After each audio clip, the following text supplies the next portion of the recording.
Hey folks, welcome to another edition of Posi-TIPS with Rachelle. Folks, I am so excited to continue this conversation on motivation, the value of motivation, and what drives you. This time, I actually wanted to just take things in a different direction by really highlighting. We think about motivation, we think about what's at the heart of motivation, being motive. So you think about positive and negative, proper and improper motives, why we do what we do. I want to focus this entire episode to challenge you to think about why you do what you do. I mean, there's professional examples, there's personal examples, particularly if you're unhappy, if you're struggling, if you're frustrated in any or all areas of life. I challenge you today to stop and say, why am I doing what I'm doing? Do I want to be doing this? Am I happy? Am I fulfilled? I mean, there's a gazillion different examples. And I want to share a few in this particular episode because I've got some personal examples that are really going to open your eyes. And so I always teach by example. So I can sit here and tell you, well, don't let insecurity drive your decisions because you're going to run around sometimes looking like a fool, sometimes being unhappy and frustrated and unfulfilled. I mean, it's just the negative consequences of that are certainly innumerable. And I've got some personal experiences to share exactly what I'm talking about. So I wanted to kick off this episode here by talking about tap dancing. So a few years ago, I decided I was going to make my childhood dream of becoming like the next Gregory Hines tap dancer extraordinaire. I was going to make that dream a reality. So taking different dance classes as a child and over the years, some even as an adult. It's wonderful, love dance, that's great, different genres I've taken, but never tap. As a little girl, I never had an opportunity or just, didn't know anyone or didn't any type of tap classes. I was more into sports. And so I decided then I'm going to make this happen. So I signed up for an intro to tap class. It used to be Henry Ford Community College, but now it's Henry Ford College in Dearborn. And so these are my shoes right here. You can see I've still got my bag, my little dance bag and everything. And so when I think about, when I made that decision, okay, it was based on, childhood dream. That was great. Nothing wrong with that. But I always like, particularly when we're making decisions, I mean, there's always the element or the side of us that says, oh yes, this is going to be great. This is going to be wonderful. The emotional side, right? Sometimes our emotions can get caught up. Oh, this is going to be wonderful. This is going to be great. I can relive my childhood dream. I can make this happen now. But then there's the other side of the other side of the decision, the realistic side, okay, the pragmatic side that says, okay, Rachelle, you are a career-driven woman with very limited time. It would be one thing if this were my calling, my purpose, my career. People make this kind of stuff happen, all the time. But see, Gregory Hines started dancing when he was 3. And so I was not, he had years and years and years and years of practice. And you said my Paul Abdul and Janet Jackson and all of that and these folks. And so, I was starting later. And because I'm career driven, corporate world at the time, this was not my purpose in life. This was not my passion. I was not willing to commit hours and hours and hours to become a top tap dancer, to be like some of my dancing idols back in the day, like the folks I really admired, dancing folks. And so, see, when I look back at that, I mean, and I laugh, it's kind of funny now, but I'm glad I saved this because this is just really a good example, because how many times in life do we make decisions based on inspiration? Oh, this will be great, or the emotions will be, oh, this is going to rock, this is going to be awesome, I always do want to do such and such. And does that happen? Are we able to successfully pull off childhood dreams and making things happen? Absolutely. Happens all the time. But I'm only saying that we need to be balanced and realistic. And because I wasn't, I was not willing to sacrifice my corporate career at the time. I was not willing to change my profession from, at the time, medical sales to tap dancing or professional dancer. I mean, I had no passion for that. My sense of commitment would not have been there. But how often do we make decisions like that based on inspiration? Oh, this sounds good, or oh, this will be cool, this will be great, I can make this happen. Like I said, when appropriate, there's nothing wrong with that. If those type of decisions align with our values, our life purpose, our sense of commitment, our sense of passion, I mean, if that's all there and it's lining up, wonderful. You make stuff happen. But generally, I would say more often than not, that is not the case. So you have, an epidemic of people running around trying to do a whole bunch of stuff they shouldn't be doing or don't have time to do, or in some cases can't afford to do or have, whatever the case may be. And so that's an example to think about why we make the decisions we do, why we do what we do. Another example, as you can see, I have on my Northwestern sweatshirt here, is an example of going back to motives. Why we make decisions, why we do what we do. Motives. Improper motives and proper motives. Decisions based on confidence, self-assuredness, and being secure in who we are versus decisions based on insecurity and trying to fit in, trying to belong, trying to look like we're cool. All right, so that's an example. I'm not a coffee drinker. With all due respect to coffee drinkers, rock on, that's great. You do you. I'm just talking about my own experience. So not a coffee drinker. And I had classmates. So this is when I was in graduate school at Northwestern. So I had classmates, and I remember this like it was yesterday. We had a vending machine that sold coffee. It was like a cup this big, and it was like 50 cents. And so I had all these different classmates who were mulling around before class starts, buying their coffee and all this and that. And so what did I decide? Rachelle, no coffee drinking Smith, decides, oh, you know what? I want to look cool. I want to fit in. So I bought a cup of coffee. And so people that are coffee drinkers, they can handle that. Okay, just for me, just the caffeine, I can't handle the caffeine. It makes me like a nervous wreck. Which I ended up being, after having that, especially that cup of coffee. It was black coffee because I didn't know anything about cream or sugar or anything, whatever, anyway. So it was not a good situation. So while I'm trying to look cool and fit in, I'm really shaken and just nervous and just jittery. And actually, particularly if coffee that has a real strong smell upsets my stomach. So it's just not a good situation. So that's an example, but why did I make that decision? Wanted insecurity. At the end of the day, I wanted to fit in, wanted to look cool. Everybody else was doing it. And it wasn't even peer pressure where it's, hey, Rachelle, you're not drinking any coffee? What's wrong with you? No, it was me. That was all intrinsic. That was just intrinsic insecurity of, oh God, everybody else is drinking coffee and I'm looking like I don't fit in. I don't know, what are they going to think? They're going to think that I think that I'm better than they are and I'm not having any coffee? And that's why? So, was not a good look. My little foray into trying to drink coffee was just not a good look. Me and caffeine are just not meant for each other. And so another case is, this is when, before I started college, as an undergraduate in Louisiana. So I'm hanging out at the time, I'm working on base in a food court. So I was working out with hanging out with some of my coworkers who were older than me. And so we were at a place that was right outside the Barksdale Air Force Base gate. And it was, they had pool and, music and just all this other type stuff. And so I really didn't fit in. I just wasn't a good fit. But I'm trying to be cool. I'm trying to look like I fit in with my older coworkers. And so they're running around saying, okay, the waitress comes and okay, everybody else is drinking, whatever, this and that. And so they asked me, what would you like to have to drink, Rachelle? Now, instead of me just being secure in who I was, no, I don't drink, I'm sorry. Don't even apologize. No, thank you, I'm good to go. But no, I had to brag, and again, I had zero breadth and depth of knowledge regarding alcohol and what to order. And so in that moment, where people were the ladies waiting to take my order, when they're looking at me, my friends and stuff are looking at me. And then in that moment, I had to just rack my brain quickly and thought, okay, on Cheers, I remember somebody ordering a martini. And so I said, yeah, give me a martini. And then again, I knew nothing about drinks, or alcohol in that situation. So the waitress said, well, do you want it dry or on the rocks?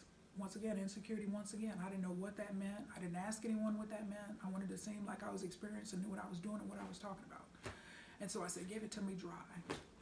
And then when the lady came back with that drink, for those of you who are martini drinkers, kudos to you, but I must admit, to me personally, that drink was absolutely disgusting. And so I'm sitting here like slowly sipping it, trying to look cool, but really wanting to puke it out.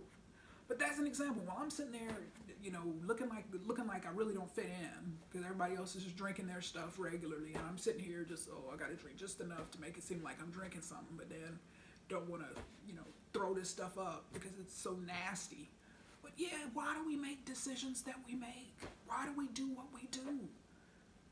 Sometimes we're worried about what everybody's going to think, and we end up making ourselves look like fools in the process. That's an example of that. Fortunately, I have grown where I'm secure enough in myself now to say, you know what, that's not me. I'm not interested. You guys go ahead, you just drink up, have a good time, but I'm good to go. I'm naturally caffeinated. I don't, I just, whatever. And so, but it takes us having these trial and error moments to determine what's not us. And that often helps us to learn who we really are by determining who we're not. And I want to give you another example here is my dream, one of my early years of high school dream. We were in Korea at the time. My dad was civil service. And so, we were at Yongsan Army Garrison. And so that was the summer before my 10th grade year. I had a summer job. So I bagged groceries at the commissary almost the entire time we lived in Korea, but I also had another job during that summer where I worked at the Yongsan MP or military police, CID, which is Central Investigative Division. And so I really enjoyed. So me and a couple of other classmates, we had a great time that summer, just doing clerical filing, that type of stuff. Paid minimum wage, but it was cool to hang out with my friends. And there was just some cool people that I worked with that were civilians that worked in the CID division, but also military folks. And I said, this is so cool. I want to do this. So I was inspired. Like, yeah, this is going to be my career path. This is going to be great. And let me take a moment to stop here and say, my dad was a Navy officer. My brother's a retired Army officer. I have a lot of military in my family. I am pro-military. God bless our troops and as well as our veterans who've served. But what I'm doing right here is making the point is that just like all career paths, I had to learn the hard lesson that the military was not for me. Fortunately, I did a dry run where I took a JROTC, Army JROTC class. And learned in the first inspection when I failed the first inspection because I had refused to shine my shoes. And fortunately I did, shine them for future inspections because I wanted to pass the class. But that was an example. I was young, I didn't know myself, my sense of identity was not in terms of knowing like who I was and who I wasn't, and the fact that in terms of knowing who I am, and being able to conform in that type of situation is like, no, I want to do what I want to do. And that was true then. I learned it the hard way, but it's like, I want to wear what shoes I want to wear to work every day. I want to wear my hair the way I want to wear my hair. I want to wear some high heel shoes, and I'm going to wear some high heel shoes. But see, if you have that mentality, the military is not for you. And that's all I'm saying is that, yeah, that was cool, but if my motive had been patriotic, where I want to serve my country, I love the military, yes, and I love the military, I respect and honor our military, but I just love this career path, and it's going to be a great fit, and I'm going to serve my country. Those are the people who enlist or become officers and excel and have long careers in the military, again, barring those who, may have been injured or something like that, early retirement, whatever the case may be, got out for another reason. But people who succeed in the military, they've got the right motives. My motive was not one of just patriotism and all of that. Mine was just, I thought the place was cool to work that summer, and that was only a snapshot of what I was experience as a person in the military or even in future JROTC class. So that's all I'm saying. As we make careers, as we make career decisions, we need to ask ourselves, like, who am I? Who am I not? Because that me doing a dry run in JROTC, ultimately, perhaps more often than not, more likely than not, saved me from getting a dishonorable discharge when they probably would have, the Army would have sent me packing within 48 hours. Like, this woman wants to do what she wants to do, and she is not a fit for the military. So we're sending her packing. And that happens to people all the time, not just in the military, but just in all types of careers. Because we're making decisions based on inspiration or trying to copy someone else, or what is everybody else doing, or what seems cool, or what's the best title, what pays the most money. All right, and it's not necessarily based on who am I, what is my purpose, what is my passion, where are my skills, where's my commitment, what am I most passionate about? How can I offer my gift to the world? And if whatever career path that is for you, that's wonderful and that's great. But I think most people never discover that. They just gotta do whatever they need to do to make some money, to pay the bills, and a sense of happiness and fulfillment is never crossed the mind of a lot of people. But it has crossed the minds of a lot of other people, but it just dies there. People don't see themselves happy and fulfilled and living life's purpose and passion professionally. And so, I could cite HR study or human resources study after human resources study that shows that the workforce, generally speaking, is unsatisfied, unhappy, and disengaged. And I would argue, going back to motives, a lot of people are just there for the paycheck. You know, it's not about, do I want to be here? Am I serving my employer in the best manner by having this position, or do I need to go somewhere else? Will somewhere else be a better fit? You know, the fear of change, or what will people say, what will people think, that causes a lot of people to not live their best lives and live authentic lives. And so, folks, that's all I have for you today. As we think about motivation, we think about what makes us do what we do. Whether somebody's in a relationship, contemplating marriage, career, choosing a career, contemplating a career change. Why? You know, am I making this decision with pure motives, with honest motives, with proper motives? Or is this a decision that I'm making based on fear and insecurity? Because fear and insecurity, and anxiety and worry, all of those negative emotions do not make good decisions. Because then people are looking back a few years later, sometimes days later, what in the world was I thinking when I made this decision? And that's because it was not made from a true or proper motive. So folks, we're all learning, we're all growing. Like, I wanted to share some examples from my own life because they really illustrate. You know, I don't look at Rachelle and see, oh, good old Rachelle has always been this way. It took me some years to develop that inner security, to be able to say, this is me, this is not me. This is going to work for me, this is not going to work for me. Yeah, I'm very quick to make that decision and to let people know whether I need to step aside or go somewhere else. I just cannot compromise on happiness. I just can't. So folks, let's think about our motives. Let's think about why we do what we do. Let's try to continue. We're human beings. We're going to make mistakes, but let's just try our best to do the right thing, to live lives of integrity and make decisions based on, yes, what's right for us, but also we think about the possible negative ramifications for other people. You know, somebody is marrying somebody, and it happens all the time, marrying somebody for money, and then all of a sudden, a year later, you know, things didn't work out. With all due respect to anybody who's been in that situation or in that situation now, but then if you ask yourself, why did I make that decision? Well, you know, it was all about the money. I really didn't love him or her. That just really wasn't my goal. I was just trying to get financial security. And then there was no compatibility there. And then you don't have the financial security because now, you know, just things didn't work out. So we've got to ask ourselves, why do we do what we do? In the fitness realm, you know, people go in, and people, you know, it's New Year's resolutions. They join a gym, they join a fitness facility or studio. They walk in, not secure in who they are in many cases, and they walk in, insecurity takes over. Well, I got to try to compete and compare and do what everyone else is doing, and they fail. Because what everyone else is doing may not be appropriate for you, but you try and you fail. So even in the fitness realm, even the health and wellness realm, you have to say, does this work for me? You know, yes, push yourself, particularly outside of your comfort zone to achieve results perhaps you've never had before, but you got to ask yourself, okay, I'm an early riser. I'm at the gym between about 4:25 and 4:45 in the morning.